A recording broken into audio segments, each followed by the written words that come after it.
بسم الله الرحمن الرحيم.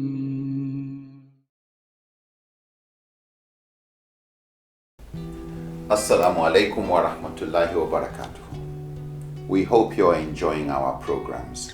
Since last Ramadan, with the help of Allah, the Islamic Education Trust and its supporters have, through the IET Media Productions, produced, aired and shared hundreds of high-quality videos on enlightenment about Islam to the Muslim community and the world at large.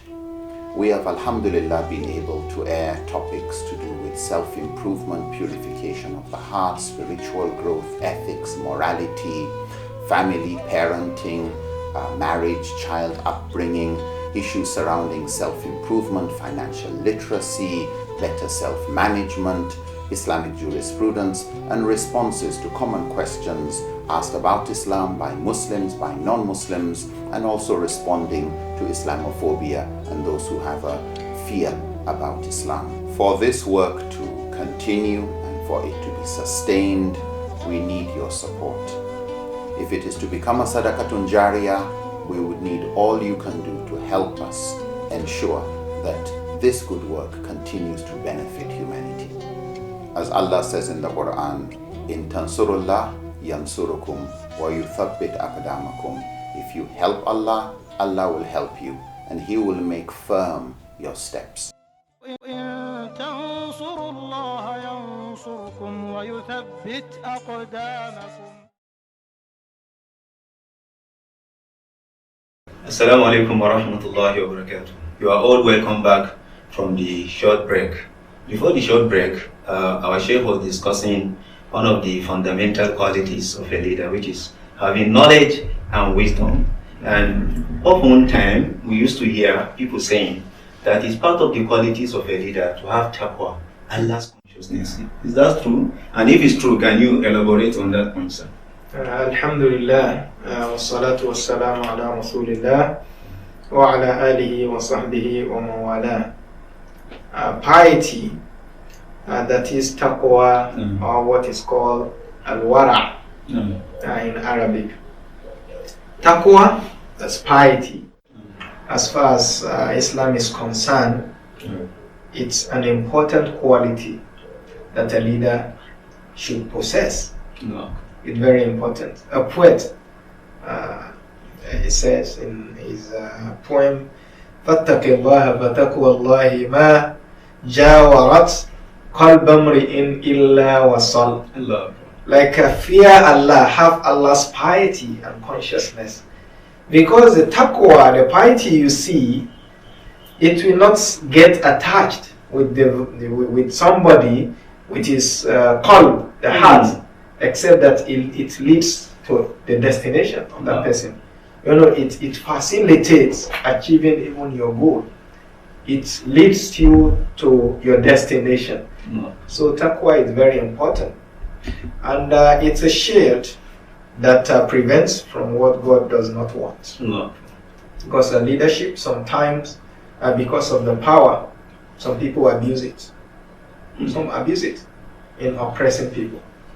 Some abuse it in embezzling people's money. Some abuse it in accumulating wealth, something that doesn't belong to them, you know, like they can do a lot. Abuse it to do and undo. But with taqwa, that becomes something that will serve as barrier, a shield that will prevent somebody from committing or violating Allah's law. So that's why we can't rule it out as far as Islam is concerned. And even to non-Muslims also, I think everybody knows, because the position, like, is something that's logical. Like, stealing is always bad thing, whether in Islam or not. So if a leader is here and is embezzling people's money or is not just to some people, everybody is not happy. Because naturally everybody knows that these are vices. So with taqwa, with God consciousness, somebody is guided. Also, this taqwa can suppress arrogance in any leader. Because it's a position that somebody feels nobody is above me. The leader of house, a husband, for instance, nobody is above me. I can do anything. In the school, he feels nobody is above me unless he has another supervisor or superior, etc. So arrogance, and we know arrogance is what Allah doesn't want. Allah says this is my quality. Al-kibriya'u ridai wal-'azamatu al-kibriya'u ridai wal-'azamatu is it izari? So فَمَنْ نَزَعَهُ مِنِّي أَنْتَقِمُ مِنْهُ كَمَا قَالَ, or as the Prophet said in the hadith, that Allah says this arrogant to feel I'm over everybody. It's my own cloth. Allah. I'm the one who put it on.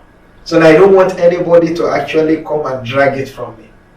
So arrogance, it's something, it's a vice. So with God consciousness, a leader will be protected from this vice. So you see how important this is. Also the yardstick to determine the best in the sight of Allah subhanahu wa ta'ala. Because to people, a leader is seen as the best. And usually they feel is the best person, probably closer to God and this and that. Particularly in Islam, we see leaders like that because of certain qualities. So if the fear of God, piety is lacking, then of course people may be respecting you there in the sight of Allah. You will not get the reward of that job you are doing. And Allah subhanahu wa ta'ala says, Inna akramakum indallahi atqakum. It's not about the race, it's not about the tribe, it's not about man or woman. It's not about elderly and the younger ones. It's about piety. Inna akramakum, the ones that Allah subhanahu wa ta'ala, the people that are the most honored, and the ones that Allah subhanahu wa ta'ala regard are the ones that have that piety. Allah. So this is very crucial and it's important in a leader. And also this drives many other qualities and virtues in a leader as well as in the followers. Allah. We are not saying the follower also should not possess it, because all of us, we need it. But a leader must have it more than any other person, because it drives other good qualities. It leads to other good quality. So I think this is the little I can say on this issue of piety. It's very important. We are grateful for that wonderful one. Also, we hear people saying honesty, trustworthiness, integrity, they are expected to be in a leader. How true is this, and what is all these qualities all about? As-sidqu, that is honesty, or truthfulness, trustworthiness. It's important. No. It shouldn't be lacking in a leader. No. For a number of reasons. Of course, it's a virtue. It's a good virtue.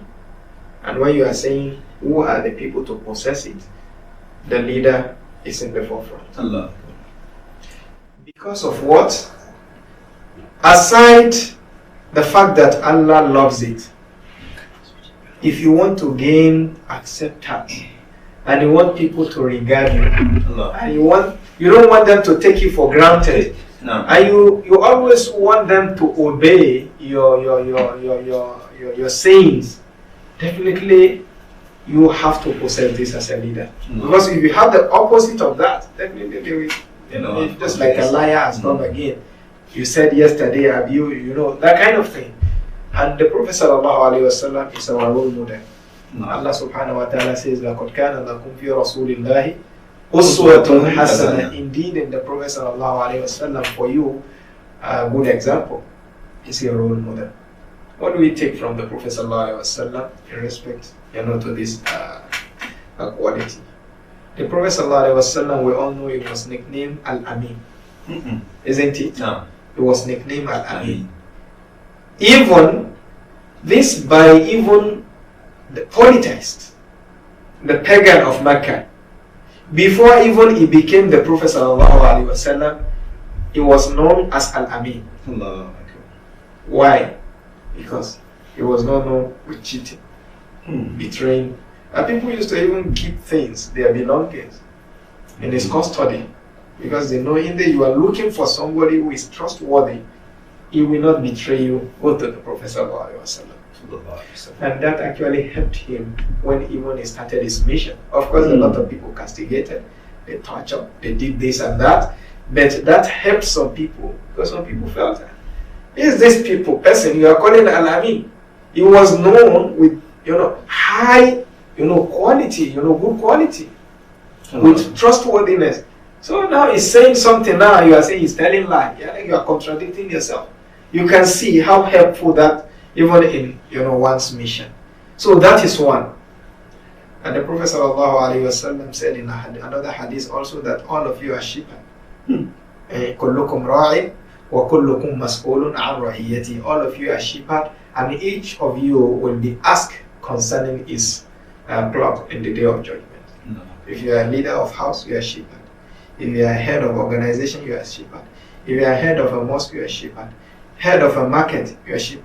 Head of a state, head of a local government, head of, like, you are all responsible. Allah will ask you, because you have some people are controlling. If you betray them, you cheat them, it will be counted against you.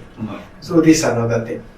And that's why Umar radiallahu ta'ala anhu made a wonderful statement regarding this issue of leadership. That is a trust. This leadership is a trust. Of course, you possess this quality and this and that, and that's why probably they consider you to be their head.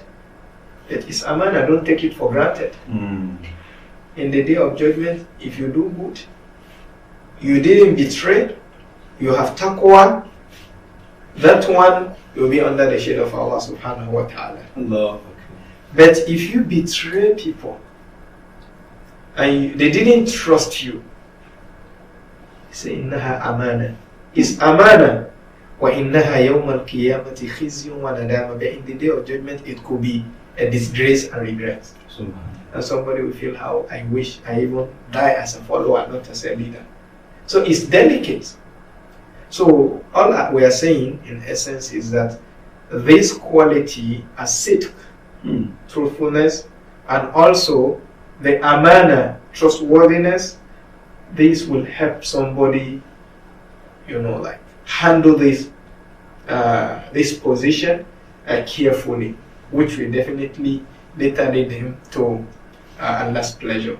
I think this all we can say for now about it. It's a fundamental virtue which a leader must possess. Because as I said, aside Allah questioning or what, even in your daily affairs and the way you deal with people, if you become a liar, they don't trust you, you are not honest, of course, they will not follow you, they will not obey your order. We are grateful to our Sheikh. He did a wonderful job on addressing issues related to piety, started with Taqwa. For a leader to have Taqwa in him, and that will serve as something that will guide him, that will serve as barrier between him and doing evil. And he also touched the issue of amana, which is very, very important. Very, very important. Jazakumullahu khairan. Time will not permit us to continue now, and this will mark the end of this episode. We hope that we meet us in the next episode. Wassalamu alaikum wa rahmatullahi wa barakatuh.